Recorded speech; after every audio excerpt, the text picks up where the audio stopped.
na onwe message m chọrọ inye unu nji wee sị na this message nwere ike ọ bụrụ na ịnọbụ in a position where a lot of people are looking up to you. You may not understand this message in chọrọ inye you today, but ọ bụrụ na ịnọrọ in a position where a lot of people are looking up to you, a lot of people are depending on you for their survival, a lot of people who come close to you are really expecting something from you, I think you will understand this message in chọrọ inye today better. You gotta go. Sometimes only you're a big man if or you if no in a kind of advantage position. No matter the little amount of money you're here, my brother, my sister, water now most times they don't really have. You may not understand until you are somewhere close to that situation. Hey, Ogono Deva. Abivana Gwagiva. Merundo Galanye Ebelo. Melundo Galanye Ebele. Okay, my big man, I don't know I say. Na you're even most times no you Melu ye Ebele no do easy. Ewolu in a position ebono. You will cry and run away. Hey, Ogono do Deva. Ogono Deva. Sometimes unya nwere ike na-achọ ọgaranya ma no nwere ego nwee moto worth millions nwee properties worth millions. Sometimes nwere ike na-achọ 2 million ọ eji wee mezu ego wee mee something mana ebe na tebụl ye onwego request ndị na-ayọ ya ego ma ndị siri na-ewota ha ego a mmadụ anwụọ ma ndị siri na-ewota ha ego a landlord achụpụ ha n'ụlọ ma ndị woje ego a jeke ide ọdụka ha sị na ndụ ha na ego akwụ na ọ na-ewota ha ego a na mmadụ ya anwụ ọ nọrụzie in between complete ego jebupụta ngwa afịa ọ wụkwanya ka o ji ọ ya awụọ na-ele o wee ka maintain odogwu ọwụ na iwere ego nye ka iwee je zọọ ndụ. And some people na ada aghụghọ ha bịa he present that situation or do something do life threatening, but it is not. Just to make you to give that person that money, putting your own need into line. Melu ndo ọgaranya ebele na ọdụ easy because ejimo nwem keta. Imagine every day mepe na inbox request from here and there, or from a widow, or from somebody nwere need, or onye a na-achọ ụmụ ya n'ụgwọ akwụkwọ mana ngụnwa nwere ike na-achọ 100,000 or 200,000 ihe ejigodo wee gbo mkpado ọlụgụ eburu okpotokpo nsogbu because na onye ọwa afụgo na ị na-agba nnukwu moto na ibi n'ezigbo ebe ị na-eri ezigbo ife ọ na onye ọwa ya eme ife dụrịa ọ na onye ọwa ya meet up responsibilities dụrịa and obligations dụrịa because na ya adịme ka ndị mmadụ gara isi na onwere ego eti ihu na situation ụfọdụ ndị big men anọ you will run away.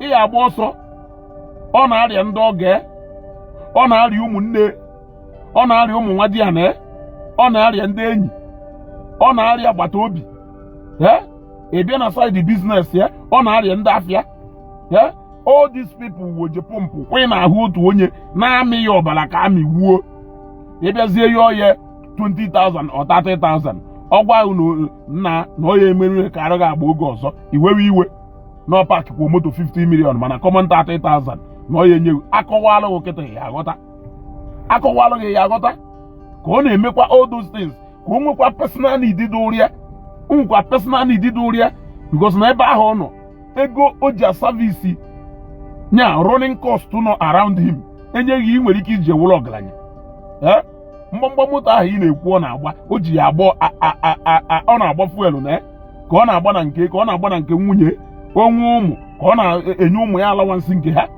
ka ọ na-amụ generator eji arụ ọnụ power bay ka ọ na-eme akwụ ụgwọ utilities, a lot of utilities do ịghọtago ka nye nwa ya ejikwa wee pụkwa je na-egori ife were enekwa onwe ya anya na-akwụ ụgwọ akwụkwọ amalụkwa amarụ na ọhụrụ ụdị skuulu ụmụ gị na-eje ka ụmụ nke nye nwa na-eje. So sometimes ụfọdụ n'ime ha prepare running cost ha ị na-emo ntị itinye mkpu ihe ekpuchi akara ntị anything merie ka ọrụ ọnụọ below that cost onye ya nsogbu ịghọtago all those things we for ya eti side by side ochukwa ndị ọ ga-echukwa ndị nwa di ya na chukwu ụmụnne all these things ihe onye ahụ ego ọsịghị na onwe ho understand ya na onwe ho ọhụ ụbọchị niile ka nnukwu mmọnwụ ji aza nna anyị ọ na-ewute na mmadụ bịa na Facebook bịa yọọ ego ịgwa ya na inwe ho ọ sịghị ọwụrụgodo 1000 ogo 2000 ogo 3000 to him or to her o believe no reduce go here to the minimal ebe ị nwere ike isinwu na inwe ho but ọ mahụ that in the actual sense na ị nwere ike nwee ngwa afịa worth millions, nwee asset nwee millions, nwekwa liability worth millions. Yes, nwekwa liability worth millions. O nwere ike at that particular time ọwụ 50,000 or 10,000 ka ị na-achọ ka ị wee complete ego wee mee mmadụ payment ifubero that money mmadụ a na-agba agụsigodo na nke ị nwere enwe nyegodo ya common 2,000 ọ wụrụ na onwe na need onye nọ na pipeline ị na-emegodo ka ị mara ka ị esi wee meet godo up ka ị sọtụ onye out onye nke ọzọ eburu nke bịa and o reduce ya to common 2,000 inye hozie ya ọ bụrụzie egwu pụọ ife ya agwa ndị mmadụ ụlọ ọyọrọ gị ife afọ m ife Los Zeus na-ekwu ụbọchị a o nwere onye merụ nya ịghọtago o nwere onye merụ nya ife o meziri iwu na ọbịa deelu m meseji sị m na nwanne nwaanyị anwụọna that na ọbịa kwutere m ya ọmụ help for nwanne nwaanyị I did not do anything na kịta na nwanne nwaanyị anwụọna ịghọtago ifuru ya ọkwa ifuru ya hello anọ m ebe a season yeah ịghọtago so ọ dụrụ ya izi ịghọta na m aka emere ife a na m emegherie ya mana egosie line-up ọgba ọsọ egosie line-up na ife dụlụgo personal ime bodo ị ka na-achọ ị mana sometimes na onye nyere 5,000 or 20,000 wee gbuoro mkpa na DSTV ihe or GoTV ihe emego spy since over 5 days or 6 days ọ ka na-achọ ego ya eji wee subscribe owolugodo ego ya eji wee subscribe TV dube were send alụghụ ka o wee gbuo mkpa ka ọ na-emerugo that one ka another request na-abịa ka another request na-abịa so echelu nyachecha ya wee sị I think our people need to really prepare their mind we understand ya na mmadụ wu a big man no etu ahụ onye ha ka o wisi na awe ha ghọta na etu ahụ onye ha ka o wisi na awe ha etu ahụ o si eme ike kwasịa 5 naira gị were esi ofe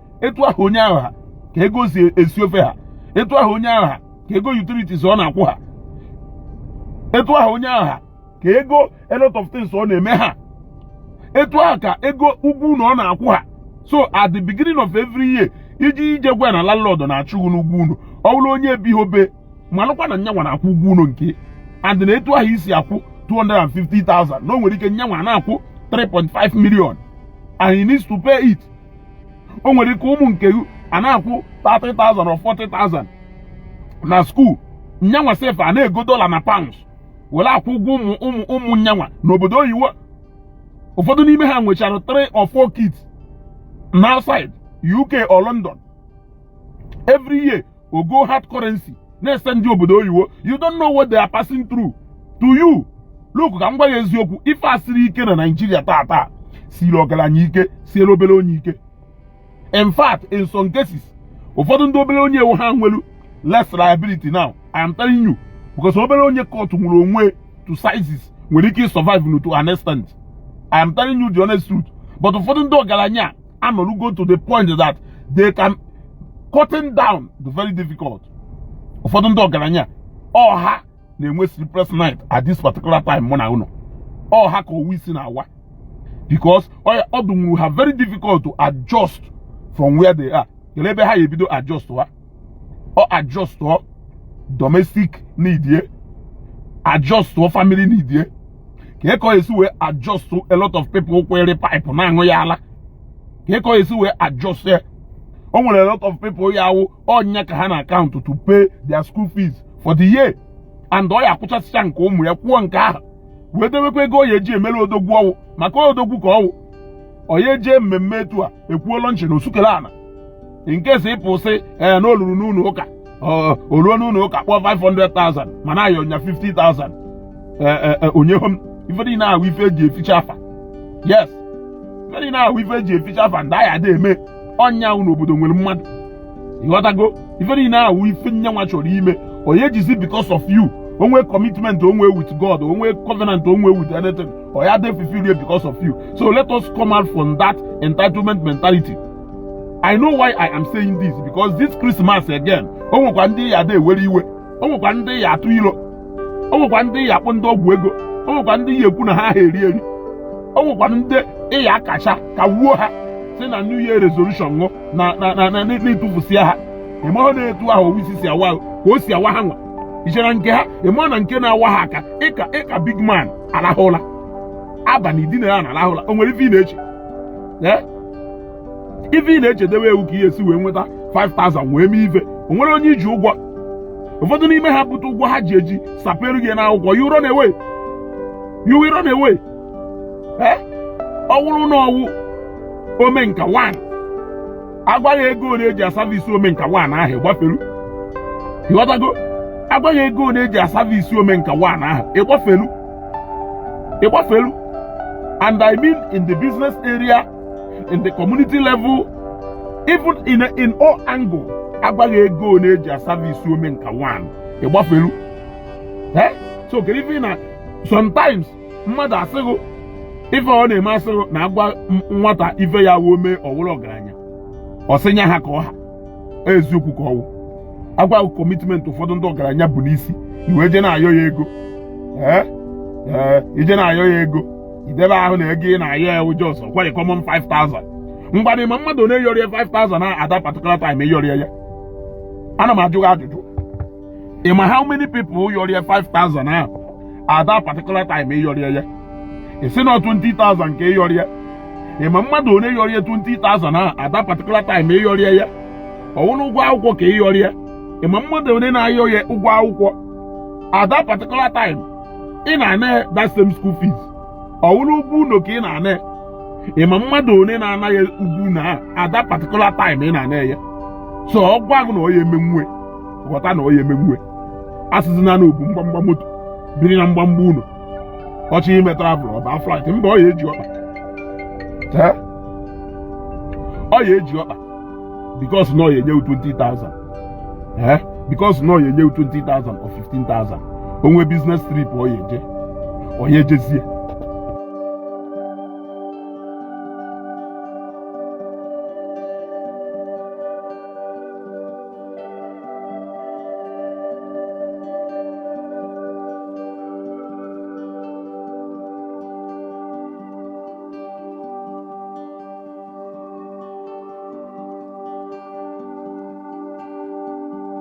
ịghọtago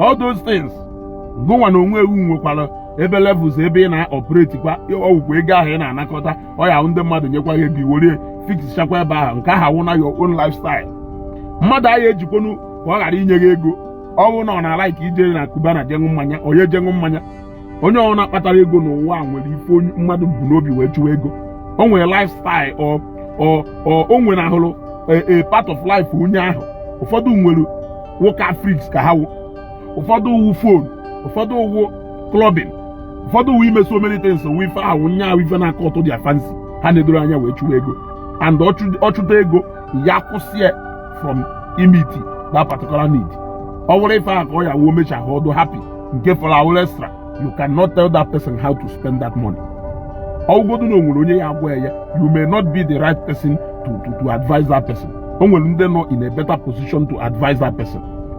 So even ji agwa gị ife ahụ na we are coming to the end of the year again. Ihe emekwa your new year resolution ihe achịghasịchakwa ụfọdụ ndị sị na ha abaghọrọ ulu na this 2014 na this 2024. But let me tell you ka ị wee marụ ka position ndị ọgaranya na-adụ sometimes na ebe ịyọ ha help ebe ị nọkwa ị na-eme na inwe ha ego mana o nwere ike ọwụ na ị nwere 20,000 na akaụntụ na-ayọzi mmadụ 30,000 ihe eji wee mezie wee mee ife onye nwere need 5,000 bịa ya ọghịa can you put your hand in that 5,000 were 5,000 nye onye ahụ wee solve problem ya etu a ka o si wee dụ ịghọtago because ị na-eye onwe onye nọ n'ụwa anyị emeniri mmadụ ife onye nwee 1,000 naira ya emenwuru onye 100 naira ife onye nwe 5,000 emenye onye 1,000 ife, onye wọtụrụ 50,000 emenwuru onye 10,000 ife, onye 5,000 etinye like that. Ịghọtago? Biko ọ na watch this program, metụ aka na like and love button. Facebook na-agbanyela anyị film na nke ikpeazụ a, so ọ bụrụ na ife anyị na-eme na-amasị gị, ị ga-ada emetụ aka na like and love button, o wee na-emepe ụzọ then ọ bụrụ na ishia bụ the video, metụ aka na share button nwụ ishia the video. Ọ bụrụ na nwanne ewu n'obodo oyiwo nke ndị a n'obodo oyiwo, meelụnụ ha ebele onye nọ outside Nigeria etu anyị si wee nọrọ ya akọwalụgo n'ọdụ isi na anyị nwa bụ ndị bi African country marụzie maka ndị abịa Europe. Ịghọtago? Agwaghị afụfụ ụfọdụ ndị a na-ata before wee send nwaolugwu nya. In fact, ndị supposed na ha ya ada enyenwu mmadụ ego n'ụwa wụ ndị abịa obodo oyiwo. Ka m gwa gị iche ekweta na ọ n'inwe nwanne nọ n'obodo oyiwo na-eme ihe ọkata ego okechiri $50 or $20 or €20 nye gị, kedu ya ekele na ọ na-agbani yes, ọ na-agbani time iji a relax asụ obere onye iwu ịkpọrọ onwe gị nyanwa ahụ enwu dị ezumike ị na-enwe oge ọwụ na ha na-akwụ ọtọ, na ụfọdụ n'ime ha na-akwụgide ọtọ kwụ ọtọ 18 hours. Ọ dụkwa n'izi o mechaa ọkwụọ tax, ọkwụ ụgwọ utilities, ọkwụ ụgwọ ife niile, o wee nwere ego ọ ya esevu. Ego ahụ ọ ya esevu ọkwado ego ọ na-esevu ọ ya eji ịchọrọ ka ọ lụgide ọlụ ahụ wee nwụọ, ọ ya alụgide ọlụ ahụ nwụọ n'ọlụ ahụ. Emekwaghị na nyanwa na plan kwa na one day na ọ ya akwụsị ife ahụ ọ na-eme bịa biudo onwe mana ihe ọha agha ego ife ọzọ ihe ekwu owu ọkwari $100 nkịtị ya achọwa 200,000. Ọ dụrụ gị isi mba jee Amerịka, iru Amerịka ịkpagharịba na street Amerịka, iru ebe ahụ ị na-ekpokọta dọla, ijee na UK, London ị na-ekpokọta pounds. That entitlement mentality should stop. Ọ bụ na inwe nwanne n'obodo oyiwo onwe nwobere ego nye narị ya appreciate ya ekenesie ya ike na ọdụ isi ọlụ ha na-alụ na ọdụ ka onye na-alụ ọlụ onye buru be ahịa nke si fidonno ọlụ ha na-alụ ejezina kaụntụ bara onye ahụ dollar equivalent, pounds equivalent, ejezina kaụntụ ya ịghọtago, because na dọla ahụ ọ na-eri na dọla ebe ọ nọ, pounds ahụ ọ na-eri na pounds ebe ọ nọ. Ego onye ọrụ ofe ose ndere ebe ahịa ihe ejezi gbakọba. Ọwụ ụfọdụ n'ime ha akwụchabụghị ụgwọ commitment o nwere na Germany ebe obi ma ọ na America ebe obi, iwee pịwarịa exchange rate.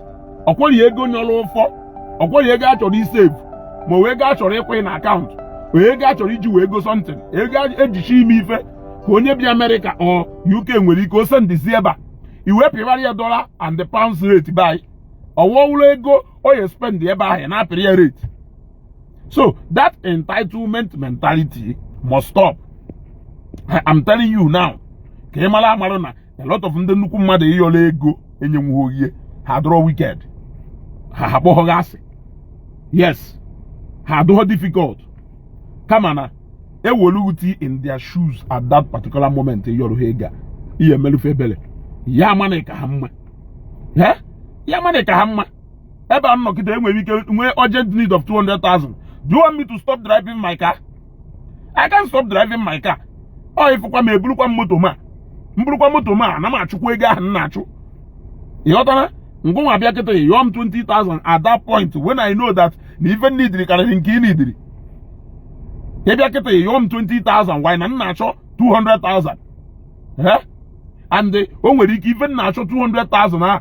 I have a friend of mine when you nwoke container batara ọ na-achọ ego ya eji wee gba container, mana onye na-agwa gị ife a na-agba Mercedes a na-ele ego na-enwegasịa things nwee ife a, but at that particular time ọ na-achọ ego ahụ ya eju. In fact o mechalụ je gbaa mbibi ka o je gba were something chi as collateral, akọwarụ gị ihe ekwe, ọkọwalụ gị ife a ihe ekwe. A lot of ndị big men na-afụ na-aba in such commitment every day, every now and then. Ọ chịrị akwụkwọ une o jegasanala ego, ọ chịrị akwụkwọ moto o jegasanala ego, ọ chịrị akwụkwọ ana o jegasanala ego, wee na-asọlve ife ahụ dị ya mkpa, maka ọ bịakwute gị ọ ya anata nwughu, ọ bịakwute gị ka igbo orie mkpa ahụ ọ ya anata nwughe. Efere ya, in fact o nweghị ife ị nwere ike ime nwurie at that time na awụghọ iji elu ya ozi. That is not his need at that particular time. Ife ọ chọrọ uwe ego You can't give him that money. You can't give her that money. You understand? So na-achọ ego ya eji wee gba container ya nọ n'ụzọ. Ị na-akpọ mgbe ahụ na-aye bros donu 20,000. Ka ọ ya esi akọwara gị akọwalụ na at this particular time not the cash trapped. Ọ kọwara gị ya agụta. So if ọ ya eme ewu ọ gwaghị na onwe ego kịta o nwere ike ọbafe n'alụghị mba. Yes, o nwere ike ọbafe n'alụghị mba because ọ dị stressed. You understand? Ịmalụkwa etu ahịa wee dị stress na 20,000 ahụ itecha abata ị na-atagagagha n'ụlọ na-atagagagha mana bọs ọkwa etu a ka o si adụ ndị nnukwu mmadụ ndị pressure nke ha na-adụ too much karịa nke obere onye ka ịnụda narụ na BP gburu. Ana m ajụ gị ajụjụ, poor man one ka ịnụda narụ na BP gburu, kedu ife o ji emegara ala ma BP apịatuo nnukwu mmadụ? Emode commitment ndị a na-anọ na ya agwaghị ihe ekwe. Ụfọdụ unu ahụ ị na-ene anya ime ebe eji ewe mecha commitment wee wolucha ego wee ghara ọnụ na-agbagharịkwa everyday ka afọ na service ego ahụ ụfọdụ akwụcha. Are you aware? You don't aware? If ịma ahụ na ọ na-enwe 100 containers na everyday na-eme container of load. Everyday a na-eme container of load. Ọkwasị na onwe ha ego ọmajego Lexus Jeep ọfụ mba onye ego maka odibo ka ọ bịara ịgbarụ. Onye ego Lexus Jeep ọfụ maka odibo ife ọ bịara ịgba arụgụ. Ka anyị pụta kene na entitlement mentality a because ịya ha draw and ọkwanụ ụfọdụ anyị na-emezi imechazie at the end of the day Chineke nyezie gị ego a ịkpachizie ịyari ekwenye mmadụ chekom. Yes, ịkpachizie ịyari ekwenye mmadụ kpakam.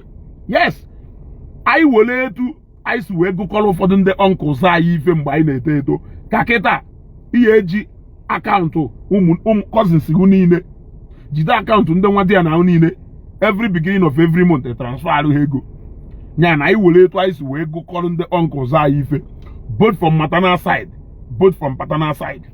Anyị na-agụkọrọ ha ya ọnkụl anyị nka enibo m ego ọya nọkata nye mmadụ ego nka ya ma na isi na awa onye ọgwa gị isi na awa nke ọwụ na-enyere ugwu na alụ n'ọnyanwụ nke nyere efe at that particular time.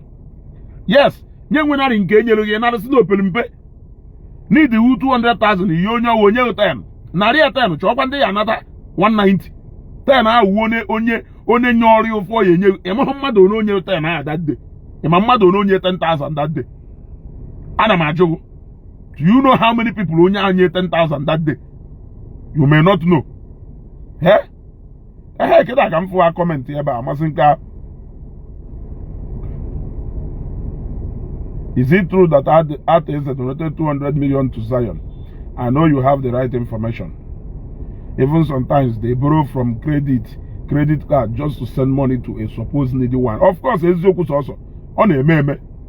Ịghọtago ọ na-eme eme. Ya ma sometimes enwere m ike credit ego from mmadụ sọsọ ka i wee solve ọlụ somebody problem nke especially etu ndị ịpụta na mmepelu my inbox gbafere and ụfọdụ n'ime ha a na-ebia grudges because of fụrụ ị na-akpagharị you drive out n'ime obi ọ ya efiruzi na ọwụ na onwe ha ego nwaanyị ọ ya eji wee je na itiri ijeri nri. Ịghọtago ọwụ na onwe ha ego nwaanyị ọ ya eji wee mifedo otu a ọwụ na onwe ha ego nwaanyị ọ ya eji wee mifedo otu a. Come out from that mentality, entitlement mentality. Onye yolo ego sụkwanya ahụ na yolo ata eze 1 million ata eze wee nye 50,000 narị 50,000 ahụ nọ nke o nwere nyolo ụfọ ọ ya enye you because ịmahụ mmadụ one onye 50,000 ahụ in 1 month. Ịmahụ mmadụ one onye 10,000 ahụ in 1 month. Etu ahụ isi wee feel worthy and capable n'ihe ejejo ya ego ahụ. Ịmahụ mmadụ one na-ayọ ya ego ahụ and o nwere ndị nọ more attached and closer to him. Ya wee dewewe in order of preference ọ ya attend go to need ndị ahụ before we attend ya to need nke you. I am telling you this because you will later find out what I am saying. Chineke ya gozi onye ọwụna ọ ya gozi mmadụ niile at equal rate but definitely onye ọwụna na-agba mbọ n'ụwa one day God must crown your effort with success. Onye ọwụna na-agba mbọ n'ụwa unless na ọ na-ehe agba mbọ unless na ịkụkọrọ aka nọ n'ofu ebe but health na agba mbọ n'ụwa. One day God must surely crown your effort with success. That day iwe fife ateze n'afọ, ifife beto n'afọ, ifife chikasim n'afọ, ifife ma ife anya ụba nwụrụ anwụ, ifife ha n'afọ. Ịghọtago? Ifife ha n'afọ. Ụgwọ akwụkwọ ahụ ị na-ana ndị na-ana ya ruru 100, and it depends on capacity ebe onye nọ, level ebe onye. In fact, the moment ị pụọ ha n'ala ego, you will tell me this. Let's say na ị nọkọtara etu i nwee moto, iwe nọkọta one day wee golo ofu Corolla wee bata bụ na village. Oge ịpụta iburu ha moto ahụ bata, that day ka responsibility will bidoro outside your immediate family. Yes, ịghọtago? Ọ karị ihe etu ahụ igolu ha moto ahụ bata, that day ibu that moto wee bata, that day ka responsibility will bidolu na family wu. I'm not talking about your immediate family. I'm talking about your extended family. Ofewa achọrọ go bịa. Ofewa achọrọ go bịa. Iwe nọkọta wee gochazie moto nwere ka o si wee bata, nwoke onye chọrọ ịma under any circumstances iji wee go moto ahụ. Ife ama no meme na ọfụma. Ewe nwa wee perceive you as that you are doing fine. Onwere onye n'idiri iche ka ha ka ibe eto before wee bịa yọwa ego. The moment ndị mmadụ perceive ha na alụ niile eme ọfụma na ị na-afụ ego, ihe ebido experience bụ ife a na-agwa gị. So ị na-experience say at that small scale, meziere ndị ọgaranya ebele, community na-adọ ha, village a na-adọ ha, agbata obi a na-adọ ha, ndị ọga a na-adọ ha, ụmụ nwa di a na-adọ ha, ọ na-service ife niile ahụ, personal need ye and pressure nke ye a na-adọ ye. Yes, o nwere onye na-agwasị ya na Zambia, ụgwọ shop for instance na Zambia, even na-akwụ na shop ahụ $540 every month. $540 every month. $540 every month. Itinye ego ihe jie wee kwụ ụgwọ shop. O nwere shop ihe jie wee kwụ ụgwọ waye na spanda here. Mana onye na-achọ ego shop ahụ ebe a, ya adịghị enye gị nsogbu without knowing that in every month you are struggling, because at some point ọ dazie na onwe onye amahụ na global economic crisis ya affect ebe niile, ma ndị nọ na America, ma ndị nọ na UK, ma ndị nọ so many places. Ọ affect ebe niile, onwe ndị ọha. Every month ị na-struggle ka ị mara ka ihe si wee meet up, kwụ ụgwọ shop, kwụ ụgwọ ụlọ, kwụọ workers ụgwọ ọrụ, wee mee personal things doro, take care of your immediate family expenses. Somebody anọrụ somewhere na-adọgụ ọya ghọta, and onye nọ outside Nigeria aya agbatara ọsọ enyemaka. It has been programmed no ngwa nọ na Nigeria ya da agbajere ọsọ enyemaka. Ịghọtago? Ọkpọkwa ahụ segudo nna no need $200 ka o wee complete ewe m ife dị otu. Ịmụwa ya amụ ife ihe ekwu uwu nọ na ebe ahụ, ọnwụ na ife onye ọnwụ na-eme na ife ọ na-eme na ọghọtaghọzi isi ya na taba. So ọjọọ rie njọ, ndị ọya anata adụ limited. Onwe ka o si wee gbagharịa ndị chọrọ ịnara ya anara ọkarịrị akarị. Etu aka ọdụ na onye ọwụna nọ in an advantage position, na mmadụ nọ in advantage position ebe ọ na-eme ọfụma wụ Chineke na-eme. That does not mean na onye ahụ nwere ebe o kposara ego na-eme ihe ọha ya ego o jesi ebe ahụ. Then ngwa na-take advantage of people. Let me also use this opportunity to talk about ngwa na-take advantage of people. Ifo ha na mmadụ nwere ka o si wee buru moto nwee ka o si do, ọ ifo ha n'ọdụ ka ego ka onwe ka ego si wee do n'aka mmadụ, etuo ofu ga ka iwe napụ ya ego maka iberifu na o nwere ego ka ị narị ego a napụ ya. Not because you have look, let me tell you, unu na-eme ihe ndị anụ obodo oyibo ọfụma. Unu na-eme ihe ndị anụ outside Nigeria well. That is wickedness. You don't know what that person is passing through. Sometimes a lot of them are passing through a lot of stress, and they don't really have much places to go and cool and relax. They don't even have much time to relax. These people, more like in 365 days in a year, I can tell you that over 350, they are struggling and hustling. In on Nigeria, ebe anokata, you don't know if we so plan. Napu unya ego, enapu ego, ije na bia palo, je liye, wori eje one club. Is that no wickedness? etu a ka isi wee nọrọ one day mmadụ wee si Nigeria ebe a wee kpọgide one of my guy anyị na-enọ kpọgide mmiri jikwa erie mmiri na mmadụ ya anwụkwuo n'ife ya emebi o wee sendịarị ego. The moment o sendịrị ego ahụ ọkpọ video call ozugbo tinye na video call ọ nwụrụ anya na guys ya nọ na bar na-aṅụrụ nkwụ ife ọ gwadoro ya ewu baba thank you nọ nya merie ka ọ dị possible. Is that not wickedness? That is wickedness. Because mụnwa mago na onye sendịrị ego at that particular time I know condition ọ nọ na but o feel na ntu osu wee nọrọ ebe at least na o nwere ike ọgbata mbibi ahụ mahụ ọgbata mbibi agbata mahụ. It is wickedness. It is wickedness. Anasị na mmadụ ife maka na iberivu na onye ahụ nwere ihe. Ị na mmadụ ife because of nini dịrị ihe onye ahụ gwakwa ahụ na ọ ya eme nwe accept onye n'obi ọcha onye eje ohi because na ọ chọrọ imeriri ife or commit a crime na Chineke mere onwe or do better than you. It is not a crime ka ọ committed. Yes, a lot of people enweghị 5 years ago mechaziere nwe taa anyị afrozi ka ha na-ekechi ego a na envelope je na-eke mmadụ na street. Even inye onye ahịhịọ 500 naira na street siri onye ọwa ike. Yes, even ichefuru onye keke change 200 naira siri ya ike. Mana ị na-nwebụghị the money ọ dịghị ka ọ bata n'aka ifesasịa ya efesasịa. Ịmakwaghị na mmụọ mmadụ na-ebu mmụọ. Let me tell you, ụfọdụ ndị ọgaranya ị na-ekwu nọ na-atụ kọntena 20 nọ na-atụ kọntena 30. Ịmakwa na-etu a ka ọ ya esiwu na Nigeria of today. Ịmakwa na-etu a ka ọ ya esiwu na Nigeria of today. Na Nigeria of today o jekwa ịgba ngwa afịa he must n'ime 20 containers ahụ ifiru nọ na-atụ o jekwa ịgba ngwa afịa he must look for a good over 300 million ọ ya eji wee gba container over 300 million to 400 million ọ ya eji wee gba 20 or 30 containers ya. Etu ọkwa ka o esi na-achọ ego ahụ na-agbagharị. Yes, ịmahụ na ọ na-achọ ọ na-agbagharị ọ ya abịakwuteghị because na ọ ya abịakwuteghị ọ ya ejekwukwa ndị ọma nọ ndị ọ ya ejenwu ha anata. Ọdago ụfọdụ ngụnwa na jikwa nwayọọ na-alụchara unogo iwelu maka na nyanwa na-alụ n'ike na-alụ n'ike ịmaghị ebe o si wee access fund mmadụ ya sara n'ọnụ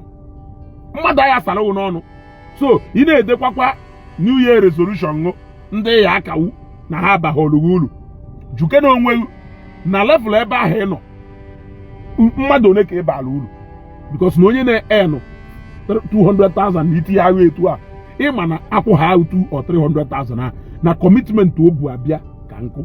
Etu ọkwa ka onye na-enụ 5 million ka o si wee ha because ka ị na-enụ 200,000 ihe eje chọrọ unu onye na-enụ 200,000 bine onye na-enụ 5 million ya ejekwa chọrọ unu onye na-enụ 5 million bine. So etu ahụ isi ese plan wụ and expenses ka nyanwa sikwa ese nke ụfọdụ nke ugwu nke ya agwụ ụfọdụ nke narị agwụ je gbanụ mbibi mahụ ngụnwa akarịa mma ngụnwa nwere ike kee mma. Yes, so ị na mmadụ ego onye ha owu mewekwa ekpere ụbọchị ọzọ ị nwere ike na-aya onye. Let us stop this mentality of calculating other people's money, other people's success without calculating their liabilities, without calculating their stress, without knowing the story behind what they are doing, without knowing what they are passing through at that particular moment. Onye ka ọgaranya ya ezi wee nọ na depression onwe onye ọya agbakwụje ozi enyemaka before ịmara ife na-eme heart attack apịatuo ya. A lot of ụmụnne anyị a na-esi obodo oyibo ebunata onye ọtara afụ tacha afụ onye rie ego ya eri. Ụfọdụ n'ime ụnọ na Nigeria na-eti ha na depression ahụ. Number 1 ụnọ nọ under constant kedive mma akpa to prove that n'obodo oyibo jeru nọ na ha n'iyi. Onye ọka mma times 500 nọkwa na Nigeria na-ebiri onwe ndụ as if na ọ chọghị ịma mana the moment ọ ba plane land ya UK ebido na gụgharị ya from the first day ọ bata UK ka ebido gụgharị ya every year agụrịa ya na 1 year Ghana next year agụrịa ya na another year Ghana ngụnwa na-agụrịa ya nọ n'ụlọ onweghịkwa nke ị na-emekacha special. You are expecting too much from them. Ụfọdụ n'ime ha na-atagide afụfụ nyegide onwe ha nsogbu collapse ebe ha nọ. Yes, ụfọdụ n'ime ha kpacha ego ha akpa ha yerisi ya eri because of pressure ị na-enye ha both emotionally, physically and otherwise. You are expecting so much from them. You are expecting so much from them, forgetting that no further may have they are doing the bad work there. And the liabilities do too much. Commitment do too much. Well, I don't know motor now. If you motor now, so as some battle. But yes, but now. Ihe bute moto nke you. Ihe bute moto nke you.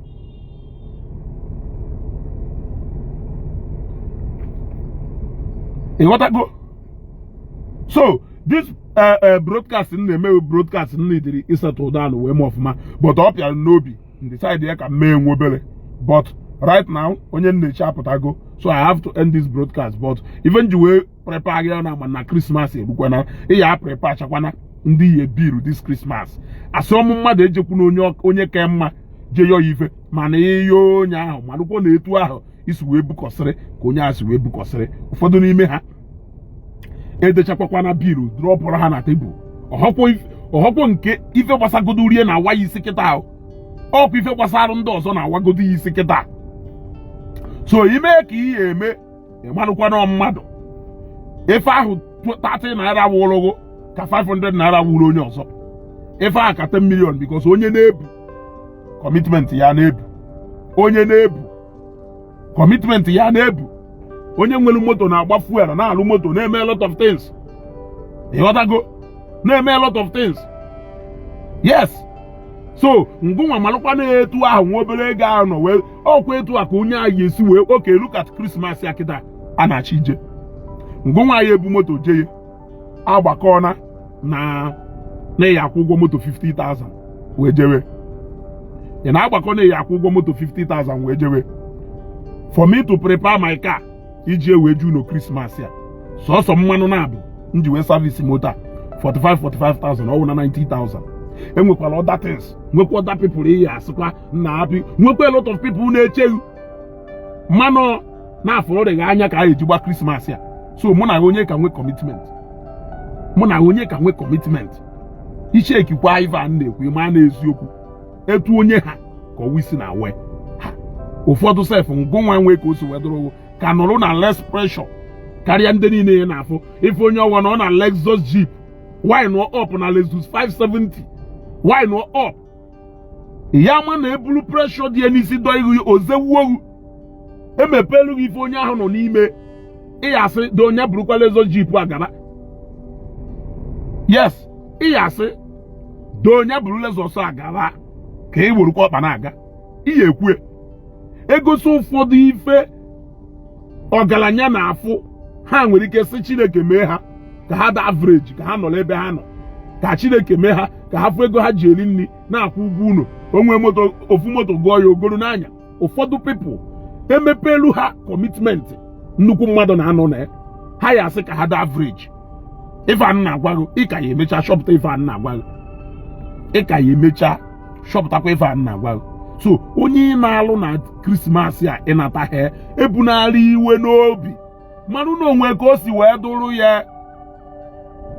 Onye na-alụ ịnata ha ebunarị iwe n'obi mmanụ na onwe ka o si wee dụrụ ya. Ọ na nya nwee mepụrụ ha ife dụrụ ya ọha alụ ọya ṅụrụ gị ọta apịapịa ọbịa ya gbafuru ugwu ọ dụrụ gị mma iwe jekwuwe ọ dụrụkwa nụrụ nye nwa mmụọ ya sara gị n'ọnụ. Yes, onye o wee kweghị nkwa nyeri ya aka na onye kwereghị nkwa ahụ ụgwọ ka o jiru ekwekwana ka i were nkwa ahụ o kwereghị na-adịtụ owu isi ị na-awe. I am telling you ife na-agwa gị ife ahụ ife na-eso okwu ọ na-eso okwu so many places. A lot of your friends you lose go today who because na feel na ha nwere ha achọghị inye ife ha na pass through you don't know. Some of them are in serious debt which you don't know. Ụgwọ ha ji eboghị ịgbafelu ị bịara na-agwa onye ọrụ iji kacha n'ugwu ebe niile ọ jụọ ego one esi na iji Mr. Okonkwo 6,000 n'iji Mr. Okafọ 9,000 n'iji onye nke ni 17,000 na ha ekweghị alahụla. Why na onye na-akọrọ ife niile a nwere otu onye o ji 19 million or 25 million or 30 million or 100 million. Ịghọtago ị mara nke a mana o duru gị izi ije kọọrọ onye ọwụ ka o si wee ha ọ kọọrọ ka o si wee dụrụ ya ị ya aghọtakwonu onye hu hope ọ ezigbo mmadụ ka ọwụ o meet ihe up with ife ahụ ọ gwara gị onye jerie nga ọbịa ya nwụrụ ya abịa ya amaghị ikpe. Yes, abịa ya amaghị ikpe. It is even a good thing that na nyanwa hapụrụ nsogbu nke decide ya ka ọma na o nwere ife ọ ya eme nke gị. It is however left for you to also understand when that person failed to meet up, knowing that it is not a debt. But what we see is people being so entitled. Why ojiwe kwe m nkwa na onye nye m 50,000 onye ozi nya ngụnwa nwere need 50,000 ahụ. Are you not supposed to be blaming yourself that you na ngụnwa mkpa ahụ dolo could not meet up into solving it? Why must you shift that blame and that responsibility to another person? Or name will know what you have done successfully. Is to shift the blame is supposedly they blame one way. He shift it to another man. Another man, a bruiser. It is not that, hey, I have failed to pay my house rent. It is now. No, okay, why would you wake Munkwa? Why did you wait a binuna? Every man, a yakuni way. Although we wait a binna, a plan shall 2 years away, or that hollow. Etu ako kekes we plan chakwa ko esinye ego odapta holia ije honga maka na ikwu ugwu na oye jerugunga maka na onye ego ahụ ko ego na nkwa. So let us stop this entitlement mentality. It is tearing families apart, it is tearing relationship aside, and it is tearing a lot of things you hold with people apart. And the area you understand that since you fail to do it, it is possible that another person can also fail to do it. Yes, since you failed to do it, it is possible that another person, however, can also fail to do it. And since you were not sentenced to prison for not meeting up with that obligation, someone else cannot be sentenced to prison for failing or also for not meeting up to helping you. A lot of grudges no bigu today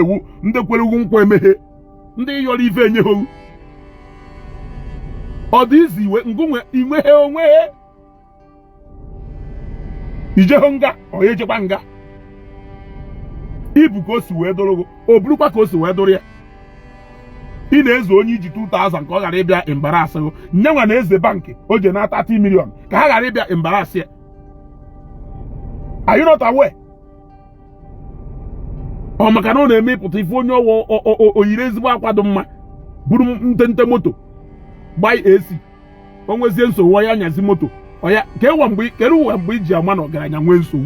Mgbe fodiri munu jaman oganya nwenso wo mgbe ole sicha na alumoto niile. Na sicha asset ya niile. Iwe bia kweta na onwere nsogbu. Mana mgbe ahụ ọ na ka na anya moto ahụ, properties niile o nwere kado. Ihe kweta na onwere nsogbu. Ihe kweta na ọ na-achọ ego. I am not talking about only ndị ọgaranya. I'm talking about nwanne ya ahụ ifiru no na eme ọfụma. Whether na ọ na-emezi ọfụma nke ọgaranya. O nwere ike ọ na-alụ na bank.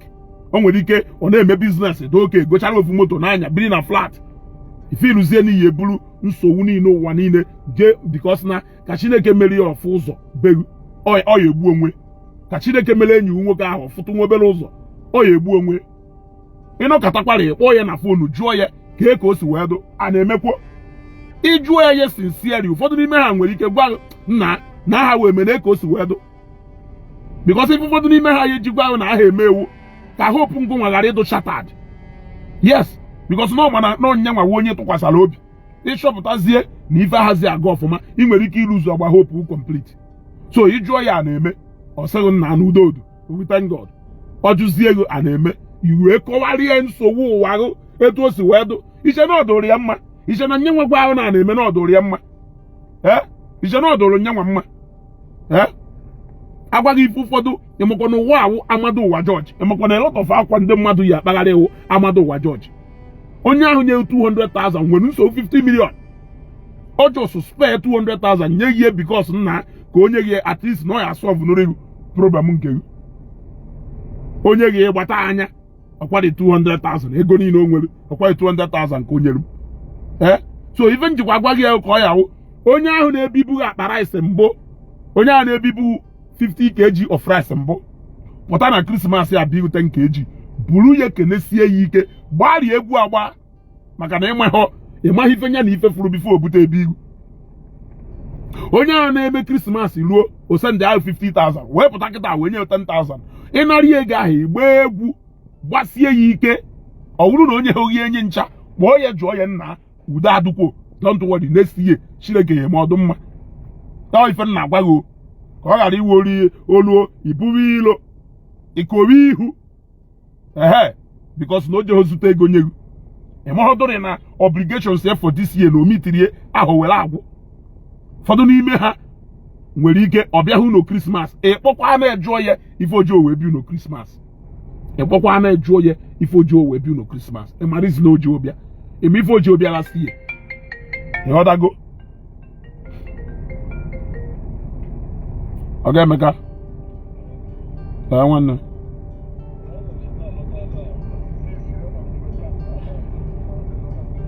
ọ ga-emeka enwe m ike ịkpọ gị ebe 10 minutes time wee wee n'iwe okay ịghọtana I will end this broadcast now, but I think we'll continue with this broadcast later.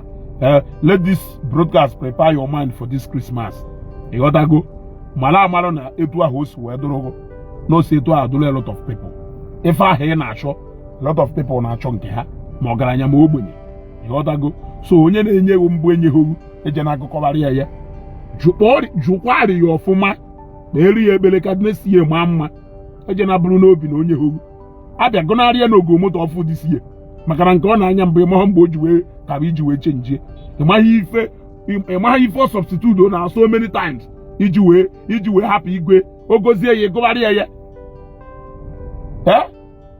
ife njidere ewu jee juo onwe gị mgbe aha anyị na-eto ọ na-eme anyị pụta ịmakwa a lot of ndị uncles anyị and cousins anyị na-eburu iwe n'obi taa iji dechakwana na ụfọdụ ego ụfọdụ n'ime ha ji mgbe ahụ iche na ha nwere ụwa niile because ụfọdụ n'ime ha ahụ na ha nwee moto ha na-eme Christmas ruo eburu moto ha bịa unu achọ ije ṅụ mmanya ha pụọ jee ṅụọ mmanya 31st night ebute knockout a na-agba iche na ego juru ebe niile taa inwekwa ananụ moto na-abụ ọhazi ofu ahụ ọ na-agba mbụ ka ị nwere ịbịa nwee na nke ka nke ahụ ọ na-anya mma ihe ka ego na envelope eke ndị mmadụ ọ na-efu ọ na ife ahụ ọ na-afụ na-efuge ọnkụ ga ahụ gwara gị na ọ egotara tọị moto ogotapụ he wee ruo tata ifu n'ife kpatara oji ogote ifugo in fact ifugo ife karịrị nke ọfụrụ ọkwa amado ụwa George ya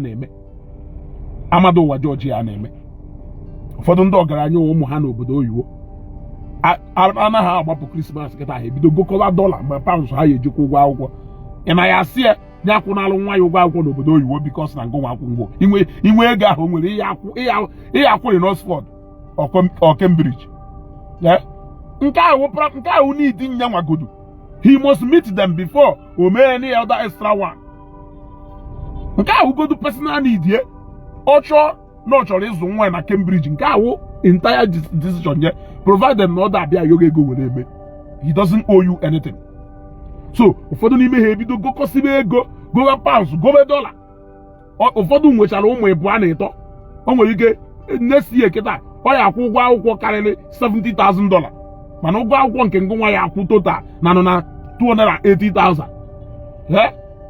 mana azụmugo na nke ya nwere ebe ọ dọbara ya ọkwa dị biznes ka ọ na-eme dọla na-edistọb ndị ọzọ ọkwa na-edistọb ya ndị ọzọ na-ego dọla 1,700 nyanwa na-ego 600 ọkwari onye obere onye luzuo ego dọla gbari erughị ego na kapital iji azụ ọ gbarikwara nyanwa na kapital o ji azụ ọkwari etu a ego iji agbanwe obere afịa ahụ ị na-ebubata adịa ị na-eti mkpu nke nyanwa na kọntena niile ahụ ọ na-atụ adịkwara ọ na-etikwa mkpu kama na ọ ya bịakwute obi ayọ maka ọma na onwe ife ya emerie ọkwa ndị ọya anata ka ọ ya dị ejekwu ịghọtago so this is not the time of ihe mmadụ ife onye hụrụ iwe kowe ihu request ahụ dị more than 100 na tebụl ya and ụfọdụ ndị nke ha adụrụ edebebe na order of preference or scale of preference nke iwu nwere ike ịda abịa na nọmba 70 ịghọtago so we'll continue this broadcast later but for now daalụnụ Kobastar mara anyị mma share this video click on like and love ka emesịa